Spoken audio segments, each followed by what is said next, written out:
Hi, Paul. Hello, hello. Hi, how are you? Doing Thank you for well. coming Nice to be on. here with you. Cheers. Yeah, I see some people there log on now. Hi, people. Say hi, say where you're Hey from and guys, stuff. how So you doing? yeah, so today we have a special guest, Paul. We met through LinkedIn. He reached out to Mhm. me because you wanted to learn more about LinkedIn, and then he happened to be a digital nomad, and then I'm so interested in that lifestyle because one day maybe I can be a digital nomad too. But it's very hard because I have two dogs, so I can't just like go That's backpack tough. and then go all over the world. So I thought, oh, Latasha, hi, Latasha from Houston. So basically, so I thought he'd be an interesting person to come on. I thought to talk about how G'day. he was able to start a digital nomad life, like how Mm. do you get started, and then for people who are interested, like to live that lifestyle. Because I mean, I one day I hope I can, and then and a minimum, even we have dogs, we can buy an RV and then go all over US. So tell us For more, like how sure. did you get yeah, how did You you get should. started, Paul? Yes, one Uh, day. I started. Yeah. I left. Well, we took my ex-girlfriend and I. She had never done a big overseas trip before, and so we were both Mhm. working in corporate jobs, and we kind of just decided life's too short to stay put in the one city for our whole life, and so we ended up, spending a year saving up and booking a one-way ticket to Chile, and so we ended up traveling all around Chile. We took a few months off and ended up falling in love with a place called Playa del Carmen in Mexico, and then it Mhm. was more like then at that point, okay, how do we make this life work? How can we stay here? It was a tropical beach, Mhm. postcard, beautiful place, amazing beach and water and awesome food.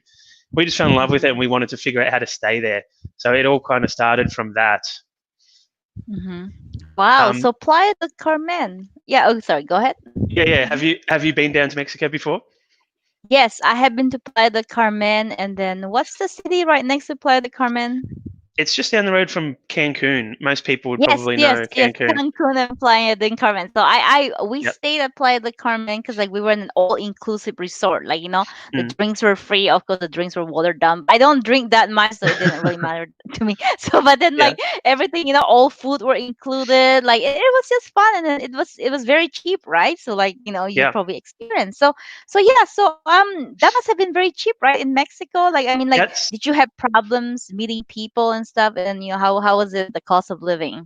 not meeting people. That I think that the best strategy that I've come across, and this worked really well for us, was if you're going to change your career from going from working as an employee to freelancing or Mhm. starting your own business, um, you know, the digital nomad life is compatible with that, in that you can leave Australia or you can leave your country and you can go to a country like Mexico or parts of Asia where the cost of living is quite cheap. The quality of life is Mhm. incredible. And so for Yeah. whatever you've saved, you might have saved 6 months or a year's worth of living expenses in Australia.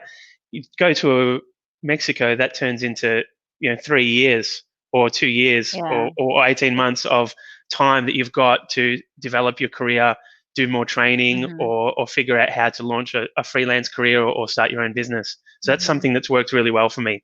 As for the cost of living, you know, you can get by with. I'm talking Australian dollars here now, 1,500 to $2,000 Australian, and live in an incredible lifestyle in Mexico. Um, Mhm. food going out, doing plenty of travel, meeting a lot of people. With digital nomad life, there's a few particular hotspots all over the world. Mexico and Playa del Mhm. Carmen is one of them, particularly for people from the States, from Canada, and some from Europe as Mhm. well coming down. So if you go to some of these hotspots, and there's many around Asia, you meet a lot of other people who are doing the same thing, and it's quite inspirational because you can get to know people who are Yeah. doing, Yeah. e-commerce businesses, life coaches, health coaches, money coaches, uh, all Yeah. sorts of consultants that can make this work. So it's kind of cool in that Yeah. respect. Yeah, imagine, right? Like $1,500. I'm not sure. Let's say that's almost the same as US dollars. So like $1,500. Like if you can live like a queen, then I only need like maybe one client a month, and the rest of the time I can just like go relax and Exactly. have fun.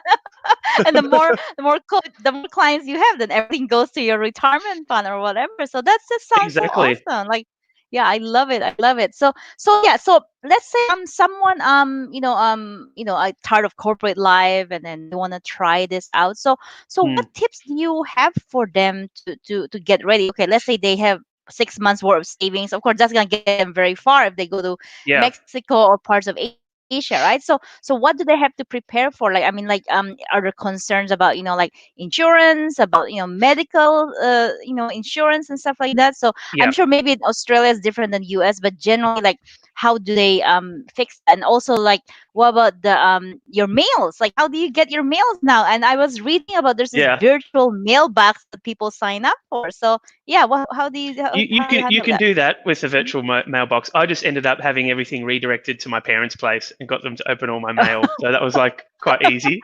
Okay. As Uh-huh. for the life insurance and the travel insurance, you do Mhm. need travel insurance. Unless you Okay. become a resident of another country and stay there, and then Mhm. you can get health insurance there. But you typically would get travel insurance and pay for the whole year, and that would cover your health Mhm. insurance as well. Okay. Um, Nomads travel. I've got another one. I'll let me see if I can find it for you guys. It's really actually that's only Australian. I'm not sure if anyone Australian is on the call, but I can post it later. Mhm. Mhm. It's about $500 for the year of Okay. comprehensive travel insurance. So really cheap and allows you to travel around the world, no restrictions on it. So you can find deals. Oh. I'm sure even in the States there's probably even better deals available. But you do need travel insurance. That's something to think about for sure. Um, Yeah, yeah. Okay. as for the transition, we gave ourselves a year to prepare to save Mhm. up and get as much cash as we could to do it.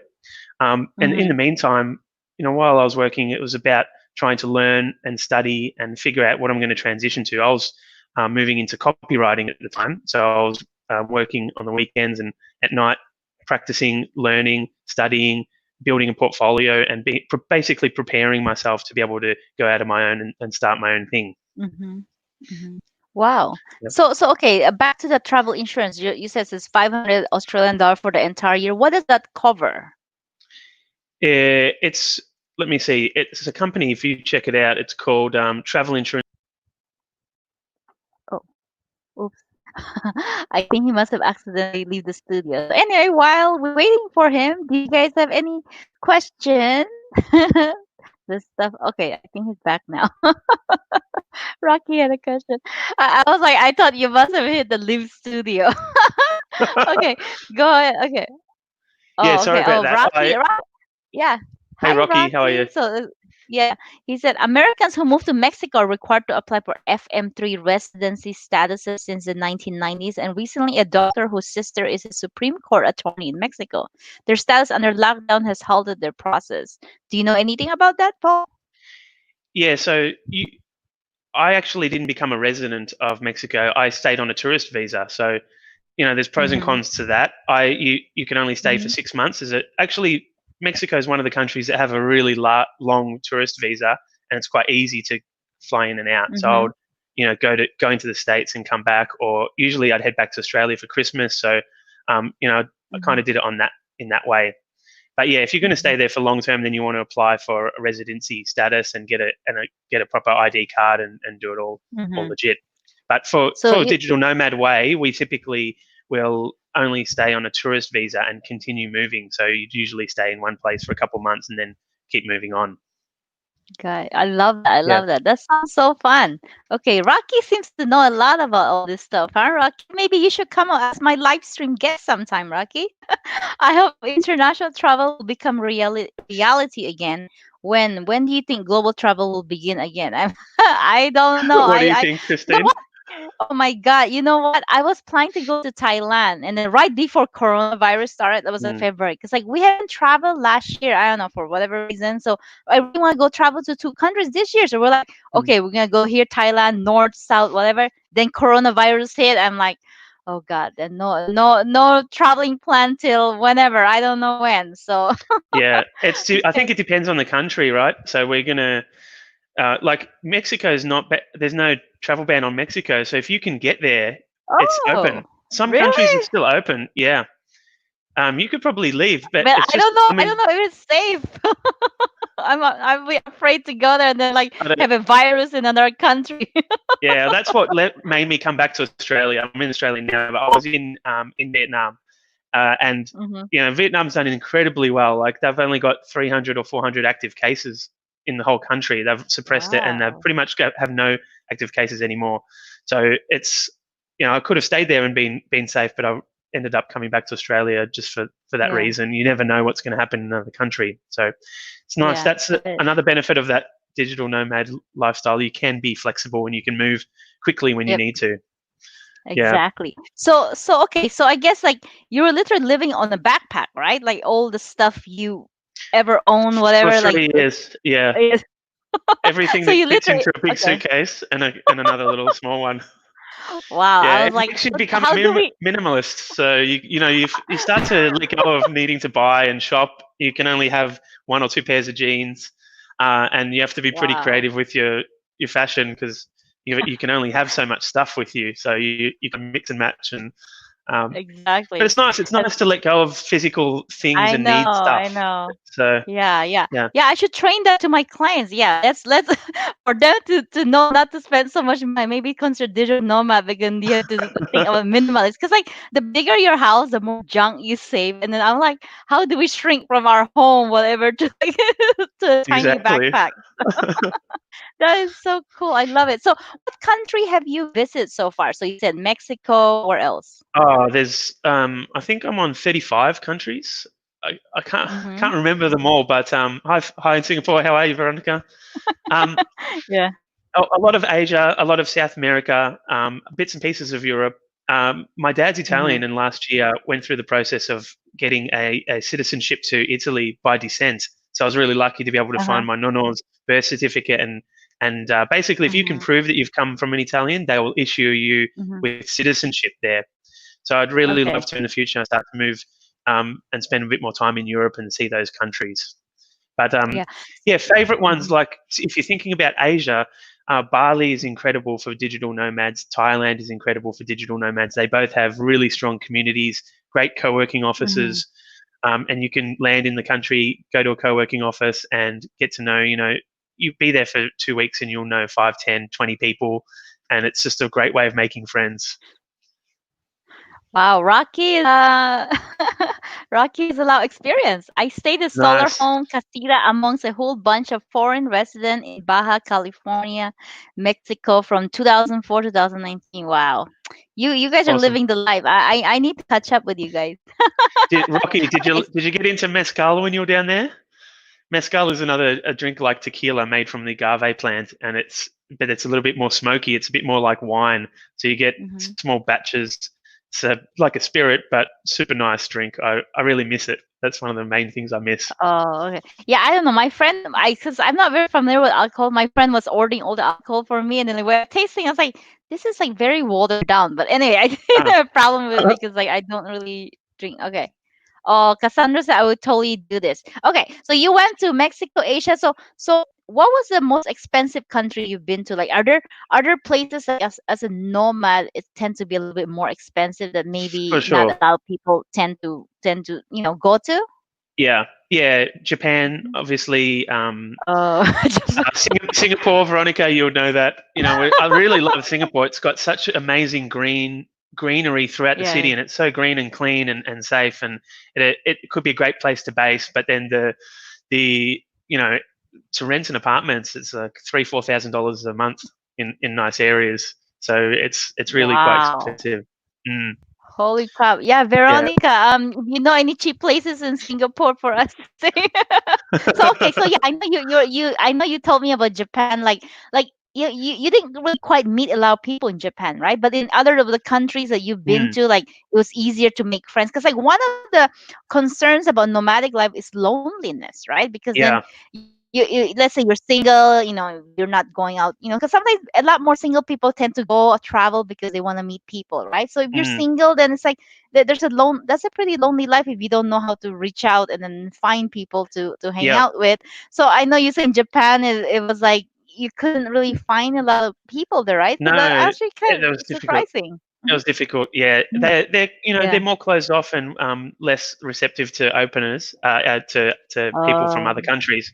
And yeah. even in the co-working spaces, most of the Japanese there don't speak English, or they didn't in front of me anyway. So they kept to themselves a lot, and Yeah. didn't make many friends. But you can go to places like Bali or Thailand, and you'll instantly meet so many people. Like the Mm-hmm. co-working Wow. spaces.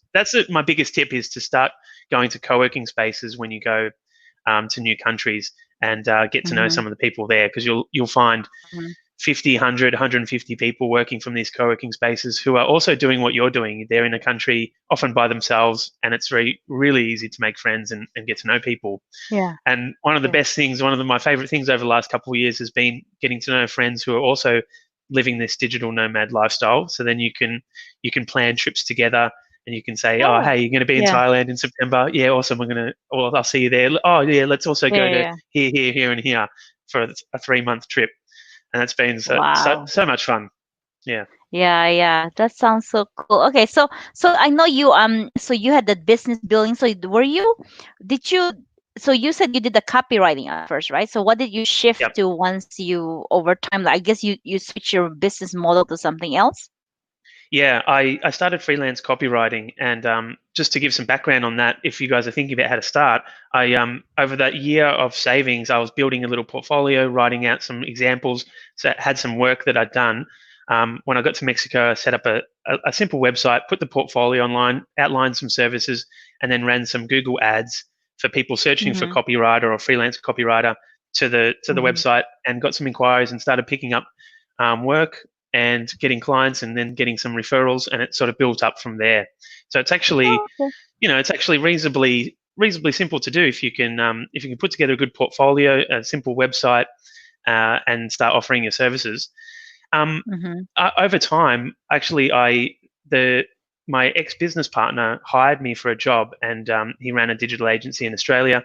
We got along really Mm-hmm. well. We saw the world in the same way in terms of marketing and our strategies, and so I ended up Mm-hmm. working with him on consecutive projects, and we ended up partnering in the business and working together Mm-hmm. for about 3.5 years.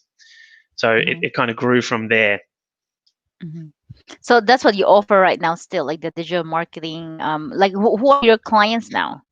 And my clients now are financial advice firms, people like financial planners, financial advisors, wealth managers, investment advisors, these sorts Okay. of professional services firms that need help with their digital marketing. So we help them Oh. do pay-per-click advertising, conversion landing pages, web pages, Mm-hmm. basically helping them get the word out and the message out, and people to their website, convert them into leads, and then help to nurture them into becoming clients. Mm-hmm. So Got okay. yeah, this is another thing when you're running a digital business or offering services that's primarily online. Then it suits the digital nomad lifestyle. It's a lot more um, compatible with it. Yeah. Rocky saying, I'm very interested in doing copywriting as an artist whose digital media was being used as someone else's in 2019. Do you have any comment with that? Uh, Copywriting? No, I meant copywriting. So in marketing circles, copywriting is the writing of copy for your advertising or marketing or web pages, not as copywriting for like copywriting the license to a song, for example. So in an Mm-hmm. ad agency, you'd normally have a copywriter. He writes the messages, comes up with the hooks, um, does the Mm-hmm. headlines and all the writing, and then you've got a graphic designer that designs the ad and puts the graphics together. They usually work in Mm-hmm. tandem together. So I was doing the copywriting Mm-hmm. side of things. Oh, okay. So now with the digital marketing, so are you doing everything, or like you're still partnering with your business partner? I'm still doing everything. I've started a new company for this Authentic Oh, okay. Advice, and Got it. I hire specialists to do their different things. So depending on what the client needs, we'll put together a team. Could be someone who does Google Ads specifically. I might need a designer or a developer. Might need a writer or an editor. to put together the content. So depending on what we need for the projects, we'll put together a team Mm-hmm. that's right for that specific project. So Prasanna said magandang umaga. That's good morning. So that's the Tagalog Good word for morning. good morning. Yeah. Have you Where, been where to are these Philippines? guys? Oh, is that Filipino? Prasanna, no, I think Tagalog. Prasanna is in Indian, but yeah, that's Tagalog. But he knows the Huh. Tagalog words. But have you gone to the Philippines? Yeah, I spent 6 weeks in Manila and Oh, I okay, loved it. cool. Yeah, it was funny because I'd spent 6 weeks in Manila, and in there, the Filipino people are so friendly, and so they're just always having fun. And you Hmm. go into the lunchroom there, and you can't hear yourself speak because people are screaming at each other, laughing, yelling, carrying on. Yeah, yeah. Then I went to Japan, and in the office there, you could drop a pin and hear it, like complete silence. It's so different. Yeah, yeah, yeah. It's a Yeah. cultural difference because like I've been to Japan and they're just very very polite, and then there's even no trash can outside, Hmm. right? Unless you're at the restaurant. Even at the restaurant, it's kind of limited where the trash is. Like it's like It's they don't want you to amazing. just yeah. Amazing, So and I it's very safe and respectful. Like you'd see bikes just sitting outside of apartment blocks in the middle of the city, not chained up. Mhm. No one steals Yeah, anything. Like you could leave your wallet yep, there, and then you come back the next yeah, day, it'll be there. So yep. it's Yeah, I incredible know. respect that they have for each other. Yep. Yeah, you can Yep. you don't have to worry about the thieves there, and then Mm, okay, cool. Yeah, so why don't you tell us more? Okay, so are you planning to do this for a long time, or is this more just a couple of years that you're gonna do, then maybe eventually you're gonna come back to Australia again, and then I guess go back to corporate life or whatever, or like at least settle in one place, like mm. because I don't know, like over time, I mean, I assume like does it get tiring? I mean, you've been doing this what 3 years now, right?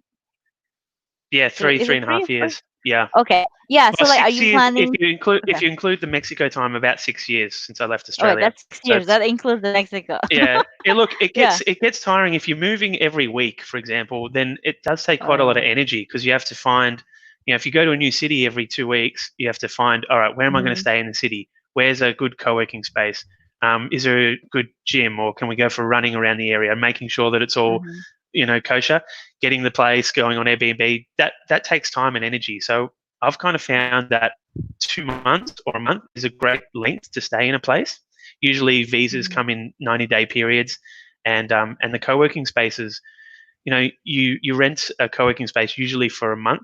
Gyms come Mhm. for a month. If you're renting like a bike, if you're in Asia and you can Yep. rent a motorbike or a scooter, Yep. they come usually in month deals. So those Yeah. month-long blocks is a great way to do it because you Mhm. also get enough time to experience life, see what it's like. If you've got a Mhm. co-working office, you get up in the morning, you have a routine like you normally do. You Yep. go grab a coffee and see what life is like for the locals, and you really get a Yeah. feel and a sense for the experience. So I kind of like that Mhm. approach. In the future, I think I'd like to do a bit more Europe, but I think it would be awesome if I could engineer this to spend 4 months in Australia, 4 months in, say, my partner's hometown, and then 4 months in another Mhm. city each year. That Mhm. would be that would Mhm. be beautiful. So do Cool. something like Wow. that. Yeah, So in the meantime, I guess you're gonna keep doing this till you get tired of it, and then maybe yeah. go back to So I Australia. suppose also when kids get involved and they're of an Oh yeah. age that they need to go to school, then you have to think about that, like maybe Yeah. staying in one Or place when for you a get while. married or whatever, then you're gonna Exactly. have to settle down, right? Because it's gonna be hard with kids. Like, oh, they're gonna be a pain after once you get it. Yeah. So, so okay, how many people do you think on LinkedIn are digital nomads? Like, have you I encountered I have a lot of I people have using LinkedIn? Not Mm-hmm. really, no, not of.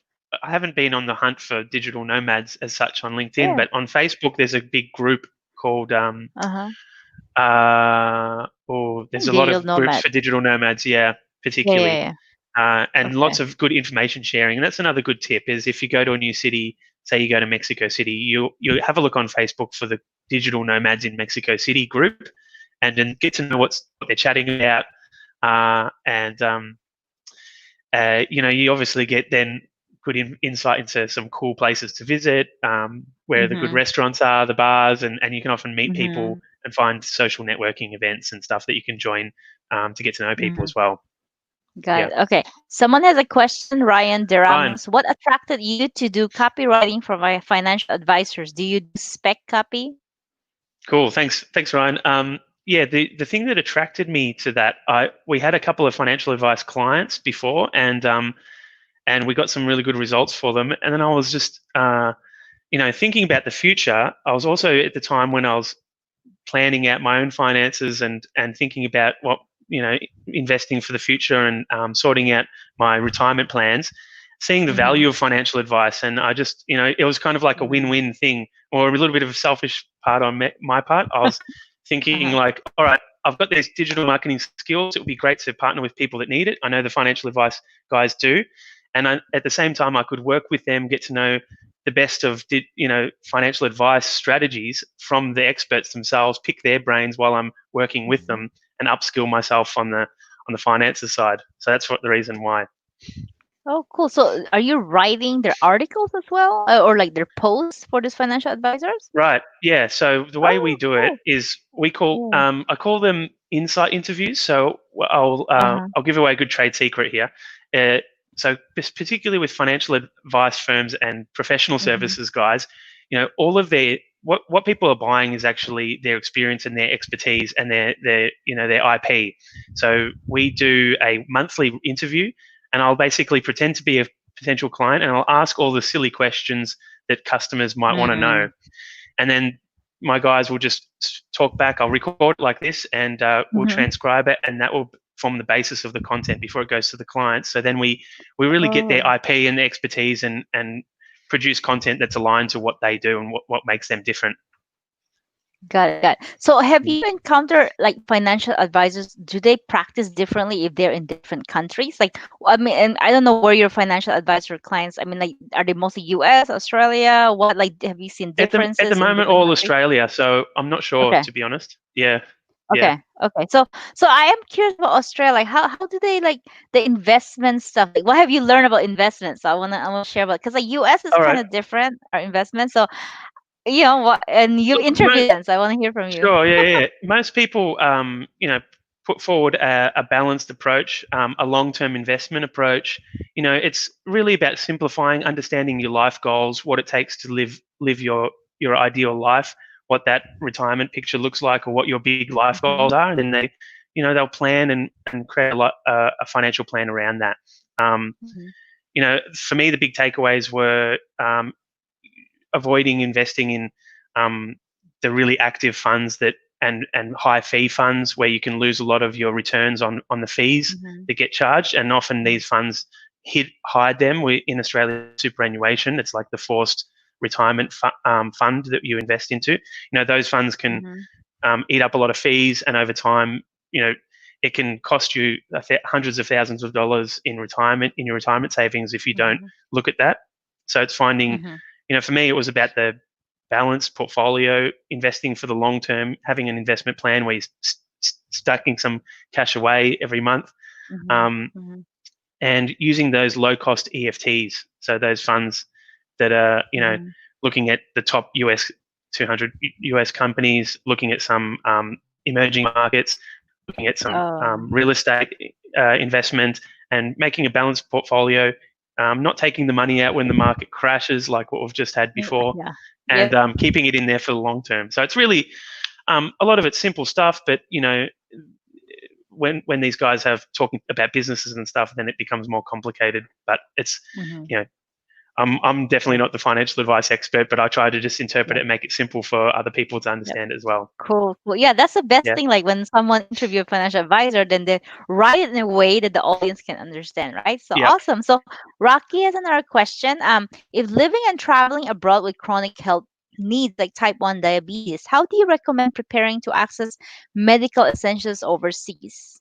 That's a good question. I think you really have to speak to a doctor before you go overseas and Yeah. understand what your medical needs are.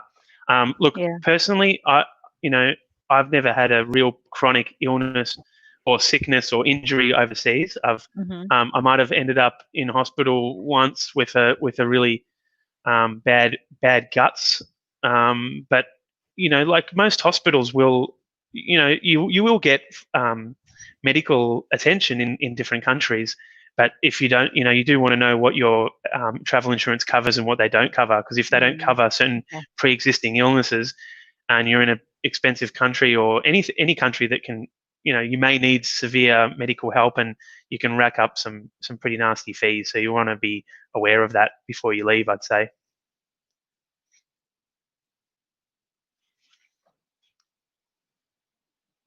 And then, Hey, you with me? hello.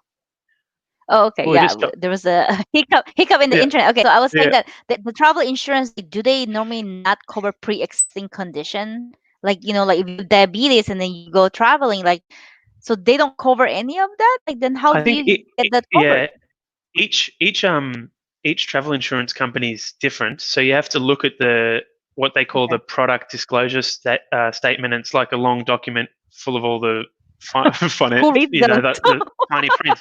But you have Yeah. to you have to read it. If there's something Yeah. important to you, you have to dig into exactly what they cover and what they don't cover. Yeah. You'll be surprised sometimes at how they sneakily limit paying or Yeah. covering Yep. certain Yep. things. So that's super important. If I Hmm. think I'm not sure, I've Yeah. personally have not had a pre-existing medical condition that I've thought about or done that sort of research. But yeah, Hmm. definitely look into the research. Okay. I just call the travel insurance company. Usually, they will be willing to answer specific questions if you've got them, and then Hmm. obviously talk to your doctor about what you can Yeah. or can't do, Yeah. or what you need to have in place. Yeah, Yeah. So basically, if you have travel insurance and you go to the doctor and in the any countries, then you pay for it and then it will get reimbursed by the travel insurance. Is that normally how that works? that's right. Yeah, Okay. yeah, Cool. Cool. yeah. So Okay. the only thing I, I Mm-hmm. had a tooth where I saw had to get some a tooth pulled out, and yeah, you just go to the dentist, and he charges you, and you may pay a premium. So you may pay the first 200. I think it's the first 200 on my cover, and Mm-hmm. then the Mm-hmm. rest is covered by travel insurance. But the Got it. travel Got it. insurance is So usually good because it will cover the medical insurance, and it will also cover yeah. for theft. And if you lose, say someone steals your laptop, that's covered, and Yeah. um, bits and pieces like Oh. that. So it's quite useful. Very cool. So I have a Mm. friend. I think he went to Thailand and he was the small motorcycle. Do you call that a Mm. moped? So he said he got Yeah. into an accident, and he was Ah. telling me how cheap it was in Thailand. Like he literally just paid off a pocket, and he said he Yeah. was treated so well, and then like everything. And he said, I don't know. He said it was really cheap. So it's like sometimes Yeah. Well, maybe it's only you like might not a even. hundred dollars. It's like $100 to rent a scooter per month. So Yeah. it's pretty Yeah. cheap. Uh, and yeah, that's another thing. Like if you do need to have a bike license to rent a scooter and be Mhm. covered by travel insurance. So Mhm. luckily, I've got a motorcycle license in Australia. But if you don't have one, then it's you might not be covered by your travel insurance as you get there. And Mhm. especially you know if you're drinking or something and you're driving the motorcycle, that's definitely not covered. So you got to be aware of what you're doing, because you cannot, like, if Well, you can you drink and you hide that? crash It's like, oh, I something. didn't drink. Okay. All right. So someone asked, "Oh, have you been to India?" Me, I have not been to India. And Rock, to be honest, I'm a little scared unless I know an Indian friend to go with me, because then, yeah, if anyone here who wanna like show me around, but because I'm afraid, like I have a friend who went there and then oh yeah, my male friend, he went there and he was telling me that it's just people are always trying to hustle, trying to like negotiate with you, and then it's like Mm. so I don't know. I'm too afraid to go by myself unless like I have an Indian friend to show me around. But have you gone there to uh, India? no, it's high on my list though. I just feel like I Okay. need to have like a good 3 or 6 months there to experience it all, because Yep. it's so vast, and it's quite Yeah. different in different areas. So Yep. yeah, no, it's Yep. going to be an epic trip when we finally get there. Yep. Have you And have you I done heard the there's Philippines? Have you gone back to the Philippines before? me. Yeah. Oh, well, I was born and raised there, and I moved back. Not moved back. I went there for in 2012 for vacation, and that was like eight Mm. years ago, right? So All right. I'm due to go back. I know my mom and like my aunts telling me, "Why don't you come back?" And it's Nice. hot and humid there. I'm not a big fan of hot and humid. That's why in Thailand, like 'cause it's also very hot there, right? So I need to figure out a time where it's not too super hot. Mm. Okay. Oh, PV said fantastic information on health insurance is important. Yes, for sure. Thanks, PV. Um. Yep. All right. So okay, so I guess like with the COVID, so that's why you were kind of forced out, right, to go to your to Australia, and then Well, so I mean like okay, go ahead. it, Mhm. well, it was a choice actually. Yeah, Oh. it, it wasn't. I wasn't forced to go back, but my government said, "Hey, we want we want everyone to come back, and we don't know when commercial flights will stop running." I had some crazy stories Oh. of people, Australians, um, that were stuck in Chile and Peru, and it cost them like $30,000 to get home because there was literally no flights going. People had to pool their money together Wow. to rent a private jet to get back. So Really? these stories, there were some Wow. crazy stories, and my travel insurance was about to expire. My visa Mm, there was expiring, and I just thought, oh, it's probably better to just go back. And you never know what's going to happen yeah. in the case of a pandemic. Yeah. And what happened with it was just so crazy that time. Just thought it was Wow. the right thing to do to go back. And mum and Yeah. dad are messaging every day saying, "What's going on with you? Are you coming back? Are you coming back? Aw. I think we should come Yeah, back." yeah, And yeah. Yeah, yeah, no, that's yeah, that's a good idea because you want to go back to your country. You're a citizen, all right? So at least you have mm, more rights there. Wow, yeah. so they were could your friends have just stayed in Chile or like and then were they forced to get out there and then even though Oh, there was no I just read flight? that in the news. I just read that in the news. Oh, Yeah. wow. So the That's actual crazy. situation in Yeah. Vietnam, I was seeing a lovely lady there for at the time, and she was telling me, if you actually choose to stay and you've expired your visa, they'll probably allow you to renew the visa, and that came true. So there's probably Australians Mm, and other people from other countries who have stayed there, mhm, and the government's just reissued the visa or extended the visa because of this pandemic. mhm, So that mhm. can happen as Got it. well. Mm. Yeah. Okay, PV has a question. How would you recommend youngsters to opt for health insurance policy? PV, do you mean like when they're digital nomad? Because like we're talking about digital nomads, so if they're traveling all over the world, so it's best to have travel insurance. So in terms of health insurance policy for the youngsters, so I think it depends. I think for US at least, I'm not sure about other countries. I think everyone should have a health insurance because that's like that's a non-negotiable because anything can happen to even my pets. We have pet insurance for both Mm. dogs because you just never know what will happen. Like one year, like one of the dogs had a molar. I mean, like she literally broke her two molars. Like the molar for a dog, that's like a big That's a important big teeth, deal, yeah. right? So yeah, I literally had to take her to the vet dentist because like Mm. otherwise the regular vet will just take out the tooth because they're like, oh yeah, it broke, let's take out the tooth, and I didn't want that, so I had to go to the vet dentist and have that. So they did a root canal on both of her molar. So that cost alone like $4,000 without insurance. So good thing we Mm. have insurance. Otherwise, I mean that's a lot of money, right? And then like my pet and our pet insurance is like Dogs two can be hundred dollars expensive, per yeah. year. Yes, and I pay two Yeah. hundred dollars a year, so there's like no reason not to have pet insurance. It's not expensive. Start them young and then make sure they're covered. Yeah. Mm.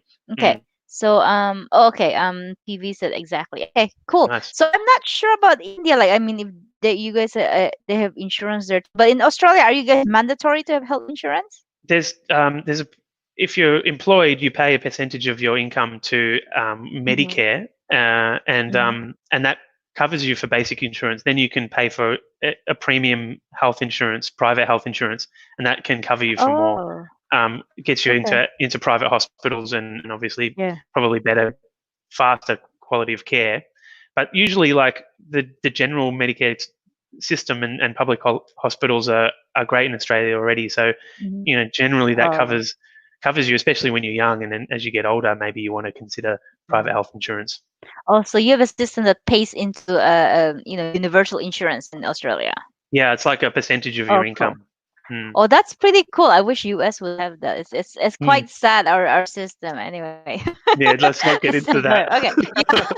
All right. So Paul, so unless do you have any more last words and then before letting people know like how to find you and then like what I mean, we all know you're offering digital marketing financial advisors. So it's like, yeah, where can people find you? Like are you on Instagram Yeah, or you're well, mainly hanging out on LinkedIn? hang out on LinkedIn. I've got a website called authenticadvice.com if you wanted to read more. But add me Mhm. on LinkedIn. We can have a chat. If you have any questions about being a digital nomad, then I'm happy to help and share because it's always great to talk to people who are interested in travel and living that lifestyle.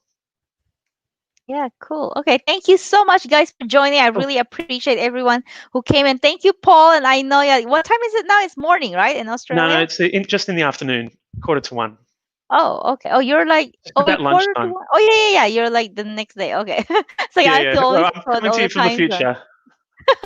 Okay, cool. Thank you so much, Paul. Thank you so much, everyone, for joining. So I'll talk to you guys, and then I'll tag you, Paul, in case you wanna connect with Paul. So he's a Sure. cool person. You can talk about digital nomad life and stuff like that. Okay. All Cool. right. Bye, guys. Cheers, guys.